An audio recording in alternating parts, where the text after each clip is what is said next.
ఓం సమర్థ సద్గురు శ్రీ సాయినాథాయ నమః. శ్రీ సాయి లీలామృతము 4వ అధ్యాయము. భక్తసులభుడు భక్తులకు ఇహపర శ్రేయస్సు చేకూర్చడానికే వచ్చానని బాబా చెప్పేవారు. ఐహికమైన కోర్కెలతో బాబాను దర్శించరాదని చెబుతున్న భక్తునితో అలా చెప్పవద్దు. నా వద్దకు అందరూ మొదట అలానే వస్తారు.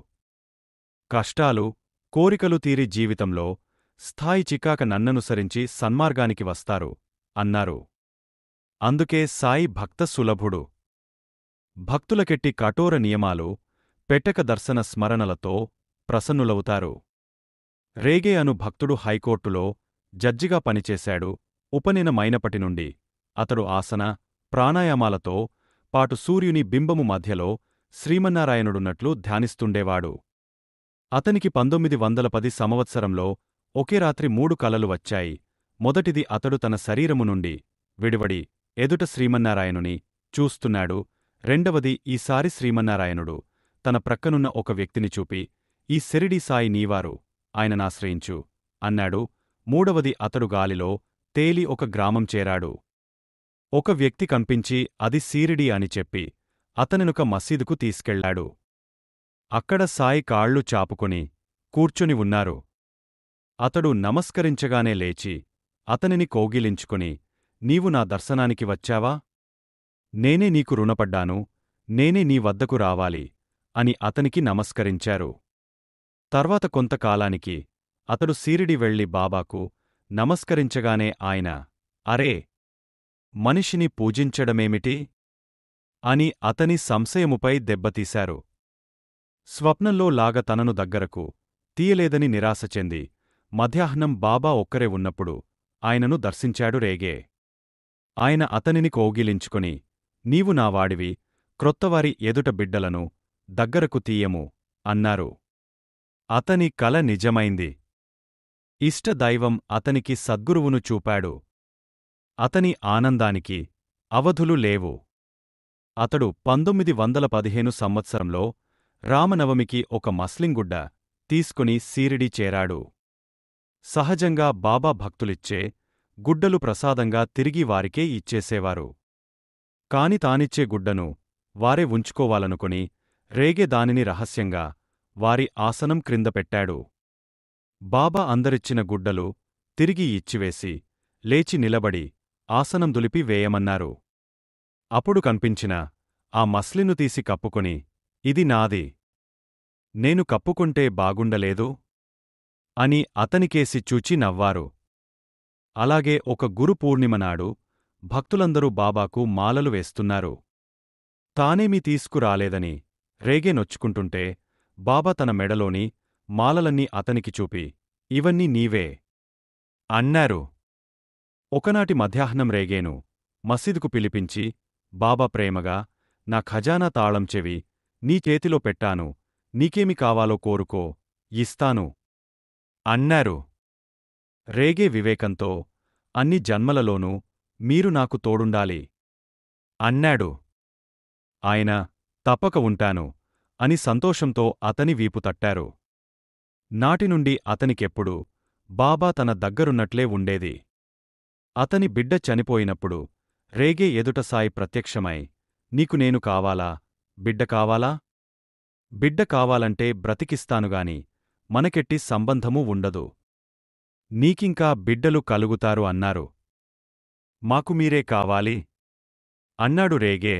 అయితే దుఃఖించకు అని బాబా అదృశ్యమయ్యారు. బల్వంత్ నాచ్నే మొదటిసారి సీరిడి వెళ్తుంటే దారిలో ఒక స్టేషన్ మాస్టర్ కలసి సాయి వట్టి మోసగాడని చెప్పడంతో నాచ్నే మనస్సు కలతపడింది. అతడు సీరిడి చేరేసరికి సాయి లెండీ నుండి వస్తూ అతనిని చూచి, మమల్తదార్కు చెప్పకుండా వచ్చావేమీ? ఇలా ఎప్పుడు చేయకు అన్నారు. ఆ మాట నిజమే. నాచ్నే అక్కడున్న 3 రోజులలో ఇలాంటి లీలలెన్నో చూచాడు. అతనికి బాబాపై విశ్వాసం కలిగింది. అతడు 1915 సంవత్సరంలో సీరిడి వెళ్తుంటే సామంతనే వ్యక్తి సాయికివ్వమని ఒక కొబ్బరికాయ 2 అణాలు ఇచ్చాడు. నాచ్నే కొబ్బరికాయ సాయికి సమర్పించాడు గాని దక్షిణ ఇవ్వడం మరచాడు. అతడు తిరిగి వెళ్లేటప్పుడు సాయి, మంచిది, వెళ్ళెరా కాని ఆ పేద బ్రాహ్మణుడు ఇచ్చిన రెండనాలు ఇవ్వవేమి? ఒప్పుకున్న పని సరిగా చేయి, లేకుంటే ఒప్పుకోకు అన్నారు. అతడవి తెచ్చి సమర్పించాడు. సాయిని చాలా కాలం సేవించిన శ్రీమతి చంద్రాబాయి బోర్కర్ ఇలా చెప్పింది. మావారు 1909 సంవత్సరంలో పండరిలో ఉన్నారు. నేను సీరిడీ వెళ్ళాను. ఒకరోజు బాబా, అమ్మా, నీవు వెంటనే పండరి వెళ్ళు. నేను తోడుగా ఉంటాను. నాకు రైలు అక్కరలేదు అన్నారు. నేను మరిద్దరితో కలసి వెళ్లేసరికి మావారు అక్కడ పని వదలి ఎక్కడికో వెళ్ళిపోయారు.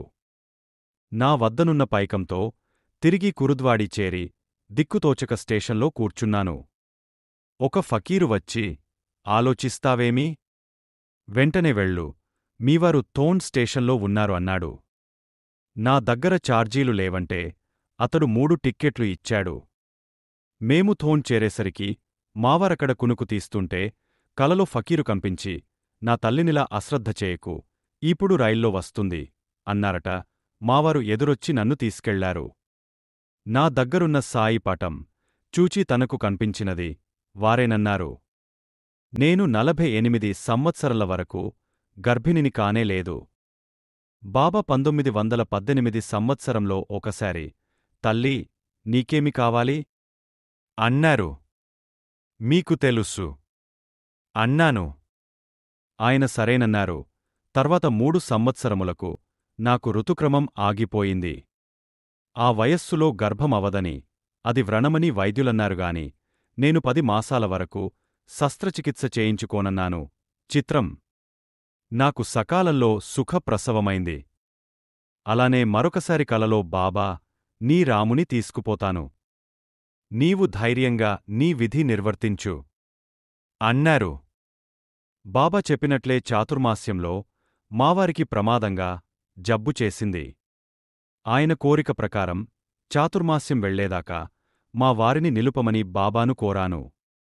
చాతుర్మాస్యమైన 7వ రోజున మావారు టీ త్రాగి విష్ణు సహస్రనామము ఆరతి చదివించుకుని విన్నారు.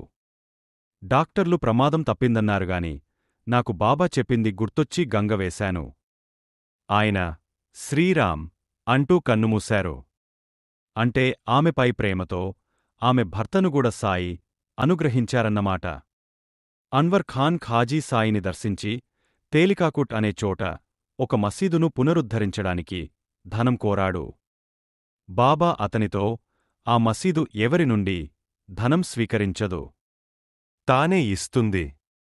అక్కడ నింబారు క్రింద 3 అడుగులు త్రవ్వితే నిధి లభిస్తుంది అన్నారు. తర్వాత బాబా చెప్పినది అక్షరాలా నిజమైంది. మరొకసారి మీరాన్ ఖాండేష్ జిల్లా నుండి మద్దుషా ఫకీరొచ్చి అత్యవసరంగా 700 రూపాయలు కావాలని చెప్పి దుఃఖించాడు. ఆ పైకం బాపుసాహెబ్ జోగును ఇవ్వమన్నారు సాయి. అతడా పైకం సాయికి ఇచ్చాడు. దానిని ఆ ఫకీరుకివ్వమని గులాబ్, లక్ష్మణ్ అనే యువకులకిచ్చారు సాయి. వారు దానిలో 200 రూపాయలు తీసుకుని మిగిలినది మాత్రమే ఫకీరుకిచ్చారు. అతడెంత గోలపెట్టినా సాయి పలుకలేదు.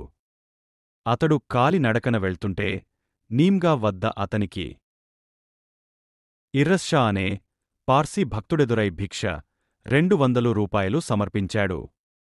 కారణం, ఆ ముందటి రాత్రి ఇర్రస్షాకు సాయి కలలో కనిపించి టాంగాలో సిరిడి వెళ్లమని నీమ్గావ్ దగ్గర ఎదురయ్యే ఫకీర్కు భోజనము 200 రూపాయలు ఇవ్వమని చెప్పారు. మరొకసారి లాసూర్ నుండి వచ్చిన ముస్లిం 4000 రూపాయలు కావాలని ఏడ్చాడు. తామిచ్చినా అతనికి దక్కదని సాయి ఎంత చెప్పినా అతడు వినలేదు. రేపు ఉదయం మర్రీ చెట్టు దగ్గరకెళ్ళు, లంకెబిందె దొరుకుతుంది అన్నారు బాబా. అతడు నమ్మలేదుగాని ఆ చెట్టు దగ్గరకెళ్లాడు. అక్కడొక లంకెబిందె కన్పించింది. దానిని మోయలేక మరొకరిని తోడు తీసుకువెళ్లేసరికి అదక్కడలేదు. అతడేడుస్తూ వచ్చి బాబాతో చెప్పాడు. దానిని రూయి గ్రామస్థుడొకడు తీసుకుపోయాడన్నారు సాయి. సీరిడి సమీపంలోని కోర్హేలా నుండి రోజూ ఆరతి, భజనలకు పిలాజీ గురవ్ సిరిడి వస్తుండేవాడు. అతని భార్యకొకరోజు సాయి కలలో కన్పించి ₹1 దీనిని డబ్బుల సంచీలో పెట్టుకో, లోటుండదు అన్నారు. ఆమె తన బాబుకొక గుడ్డ ఇవ్వమన్నది. తర్వాత ఇస్తాలే అన్నారాయన. ఆ రాత్రే గురవ్కుగూడ కలలో కన్పించి, సీరిడిలో స్థిరపడండి, మీకే లోటు రాదు అన్నారు. మరురోజే వాళ్లు సీరిడి వచ్చేశారు. పిలాజీ రోజూ బాబా వద్ద సన్నాయి వాయించేవాడు. సాయి సమాధి చెందినప్పుడు కప్పిన గుడ్డవారి కుమారునికి లభించింది. బాబా అలా తమ మాట నిలుపుకున్నారు. ఆత్మారాముని భార్య తగువు పెట్టుకుని చాలా సంవత్సరాలు పుట్టింట్లోనే ఉన్నది. అతడు 1913 సంవత్సరంలో తన తమ్ముడు బివి వైద్య చెబితే బాబాను దర్శించి ఊధి ప్రసాదము తన భార్యకు పంపాడు. చిత్రం. అవి చేరగానే ఆమె భర్త ఇంటికి వచ్చేసి, ఇదే నా ఇల్లు, పుట్టింట్లో సుఖమేమున్నది అన్నది. నాటినుండి వారు సుఖంగా ఉన్నారు. హరిభావు ఫన్సే ఒక కలరా రోగికి బాబా ఊధి ఇస్తే ఆ వ్యాధి తగ్గడంతో రోగులెందరో వచ్చి అతని వద్దనున్న ఊధి అంతా తీసుకుపోయారు. ఇంకేమి చేయాలా అని అతడు కంగారుపడుతుంటే నాటితో ఊళ్ళోనే ఆ వ్యాధి లేకుండా పోయింది. తర్వాత ఫన్సే ప్రక్క గ్రామంలో ఒక మిత్రుని వద్దకు వెళ్లాడు. ఆ మిత్రుని తమ్మునికి ఎంతో ప్రమాదంగా జబ్బుచేసి ఏమి చేసినా తగ్గడంలేదు. అతని స్నేహితుడు సాయి మహాత్ముడైతే నీద్వారా నా తమ్ముణ్ణి కాపాడాలి అన్నాడు. రోగి పరిస్థితి ప్రమాదంగా ఉండడం వలన ఫన్సే తప్పించుకోజుచాడు గాని విలుపడలేదు. నాటిరాత్రి ఆ రోగి ఏ శ్రీసాయి పూజకు అన్ని ఏర్పాట్లు చేసి పూజంతా శ్రద్ధగా చూస్తూ కూర్చున్నాడు. ఎలాగైనా తప్పించుకోవాలని ఫన్సే ఎంత ఎక్కువ ఫీజు అడిగినా వాళ్లు అంగీకరించారు. నాటిరాత్రి కలలో సాయి కన్పించి ఫన్సేకు మందు తెలిపారు. దానితో ఆ వ్యాధి తగ్గిపోయింది. బాబాను నమ్మినవారికి తప్పక న్యాయం చేకూరుతుంది. గుహడా అనే ఊళ్ళో ఒక బ్రాహ్మణునికి ఒక చిన్న నేరానికి మరణశిక్ష విధించారు. అతని మిత్రుడైన ముస్లిం సీరిడి వెళ్లి సాయికి చెప్పుకుంటే ఆయన భగవంతుడు 4 రోజులలో కరుణిస్తారు అన్నారు. అతడు అప్పీలు చేసుకుంటే సరిగా 4వ రోజుకల్లా శిక్ష రద్దయింది. అలానే ఒకప్పుడు బాంద్రాలోని కుదువ వ్యాపారులు కొందరు వ్యాపారంలో అక్రమాలు చేశారు. కాని వారితోపాటు ఆదందలాలికి కూడా నిష్కారణంగా శిక్ష పడేలా ఉన్నది. అతడు ఒక భక్తుని ఇంట బాబా పటానికి మోకరిల్లి, నేను నిర్దోషిని, నన్ను రక్షించు అని ప్రార్థించాడు. అందరిలో అతనికొక్కడికే శిక్ష తప్పి పరువు నిలచింది. అతడు సంతోషంగా టీ త్రాగడానికి వెళ్తుంటే కూడా ఒక ఫకీరు వచ్చారు. కాని హోటల్ వద్ద ఆదం వెనుకకు తిరిగి చూసేసరికి ఆ ఫకీరు కన్పించలేదు. కాకాసాహెబ్ దీక్షిత్ 1910 సంవత్సరంలో సీరిడీలోని కొంత భూమి బేరం చేశాడు. ఆ సామి లక్ష్మంభట్ దాని వెల 200 రూపాయలు చెబితే దీక్షిత్ 150 రూపాయలకు అడిగాడు. బేరమెంతకు తెగలేదు. భట్ మసీదుకు వెళ్ళినప్పుడు సాయి ఎందుకలా వాదించుకుంటారు? మధ్యే మార్గంగా పోండి. నీవు 175 రూపాయలకు తగ్గవద్దు అన్నారు. కాని అతడా విషయం దీక్షిత్కు చెప్పలేదు. చివరకు 150 రూపాయలకి కొనుగోలు జరిగింది. కాని లక్ష్మణ్ ఇంటికి వచ్చి డబ్బులెక్క పెట్టుకుంటే 175 రూపాయలు ఉన్నది. తుర్భేగావ్లో శాంతాబాయికి వేలుమీద ఎముక కుళ్ళి చీము కారుతుండేది. ఆమెకు ఒకరోజు కలలో బాబా కన్పించి దేకామాలి ఆకు పసరు పూసుకోమన్నారు. అలా చేస్తే ఆ పుండు త్వరలో తగ్గిపోయింది. ఆ విషయం ఆమె సెప్టెంబరు 1918 సంవత్సరంలో బాబాకు జాబు వ్రాసింది. ముల్కీ అనే గ్రామంలో వెంకట్రావు అనే భక్తుడు ఒకరోజు గుండెపోటు వచ్చి పడిపోయాడు. ఆ స్థితిలో అతనికి బాబా 2 సేవకులు దర్శనమిచ్చారు. అతడు వారిస్తున్నా వినకుండా ఆ సేవకులు అతని కాళ్లు వత్తారు. తరువాత వెంకట్రావు 1918 సంవత్సరంలో సీరిడి వెళ్ళినప్పుడు సాయి వద్ద ఆ సేవకులిద్దరినీ చూశాడు. అంతవరకు తన తండ్రి యొక్క భక్తి విశ్వాసాలను విమర్శిస్తూ ఉన్న వెంకట్రావు ఆస్తికుడు సాయి భక్తుడయ్యాడు. అతనికి ఏ కష్టమొచ్చినా సాయికి వ్రాస్తే ఆ జాబు బాబాకు చేరగానే కష్టం తొలిగేది. Please like, share and subscribe, also comment.